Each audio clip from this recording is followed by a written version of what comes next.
আসসালামু আলাইকুম গাইস, কেমন আছেন সবাই? আশা করি সবাই ভালো আছেন। আলহামদুলিল্লাহ আমি অনেক ভালো আছি। বর্তমানে গাইস আমি যে জায়গায় অবস্থান করছি সেই জায়গাতে আশা করি অনেকে দেখে বুঝতে পারছেন, কিন্তু যারা বুঝতে না পারছেন, যারা কখনো আসেননি, আল্লাহ সবাইকে আসার তৌফিক দান করুক, আমিন।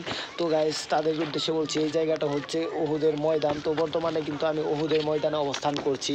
আর উপরে যে পাহাড়ের চূড়াটা দেখতে পাচ্ছেন, এই চূড়ায় দাঁড়িয়েই কিন্তু আমাদের প্রিয় নবী হযরত মুহাম্মদ সাল্লাল্লাহু আলাইহি সাল্লাম উহুদের যুদ্ধে যে ভাষণ দিয়েছিল বা যুদ্ধে যে দিক নির্দেশনামূলক বাণী বলেছিল, সেই বাণীগুলো বলেছিল। আর নিচে যে জায়গাটি দেখতে পাচ্ছেন মসজিদ হয়েছে, এটা কিন্তু উহুদের ময়দান। সেখানেই কিন্তু উহুদের যুদ্ধ সংগঠিত হয়েছিল, যেটা ছিল আমাদের ইসলামের ইতিহাসে এক অন্যতম গুরুত্বপূর্ণ যুদ্ধ। তো গায়েস এখানে দেখতে পাচ্ছেন উপরে কিন্তু অনেক মানুষ গায়েস চলে আছে অলরেডি, যেখানে আমাদের প্রিয় নবী হযরত মুহাম্মদ সাল্লাল্লাহু আলাইহি সাল্লাম দাঁড়িয়ে যুদ্ধের ভাষণ দিয়েছিল। তো আমরাও কিন্তু অলরেডি উপরের দিকে যাচ্ছি। দেখতে পাচ্ছেন কিছু মানুষ গাইস চড়ে আছে এবং কিছু মানুষ অলরেডি কিন্তু নেমে যাচ্ছে। আর এই উহুদের যুদ্ধেই কিন্তু হযরত মুহাম্মদ সাল্লাল্লাহু আলাইহি সাল্লামের প্রাণপ্রিয় চাচা আমির হামজা শহীদ হয়েছিল।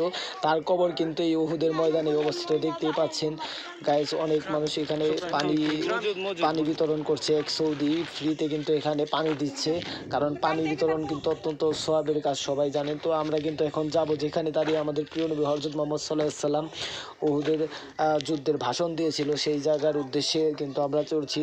তো পাহাড়টা কিন্তু সত্যি অনেক উঁচু, যদিও দেখে বোঝা যাচ্ছে কি না অতটা উঁচু আমি শিওর বলতে পারছি না। আপনারা গাইস কমেন্ট অবশ্যই জানান যে কে কে এখানে গাইস এসেছিলেন, কার সৌভাগ্য হয়েছে। এবং গাইস আল্লাহ তাআলা সবাইকে এখানে আসার তৌফিক দান করুক এবং ইসলামকে আরও কাছ থেকে দেখার তৌফিক দান করুক, জানার তৌফিক দান করুক, সেই দোয়াটাই সবার জন্য রইল। গাইস দেখতেই পাচ্ছেন কি একটা বিশাল উঁচু টিলার উপর দাঁড়িয়ে, এই টিলার উপর দাঁড়িয়ে কিন্তু আমাদের প্রিয় নবী ভাষণ দিয়েছিল। আর গাইস নিচে যে এরিয়াটা দেখতে পাচ্ছেন, সেই এরিয়ায় কিন্তু গাইস যারা সাহাবারা যুদ্ধ করেছিল তারা সবাই কিন্তু সেখানে ছিল।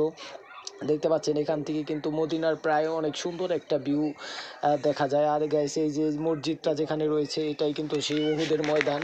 এখানে বর্তমানে মসজিদ গড়ে উঠেছে এবং এর পাশেই কিন্তু হযরত আমির হামজা রাদিয়াল্লাহু তাআলা আনহুর কবর রয়েছে। এই পাশে দেখতে পাচ্ছেন, এখান থেকে কিন্তু পুরো উহুদের ময়দানটা দেখা যায়। নিচে সৈন্যবাহিনী ছিল এবং এখানে দাঁড়িয়ে কিন্তু হযরত মুহাম্মদ সাল্লাল্লাহু আলাইহি সাল্লাম সেই উহুদের ঐতিহাসিক যে ভাষণ রয়েছে সেটা দিয়েছিল।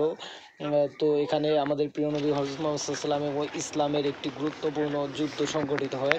তো আমরা কিন্তু সেই জায়গায় দাঁড়ানোর তৌফিক আল্লাহ আমাকে দান করেছে। সো আসতে পেরে সত্যি আমি কিন্তু অনেক খুশি।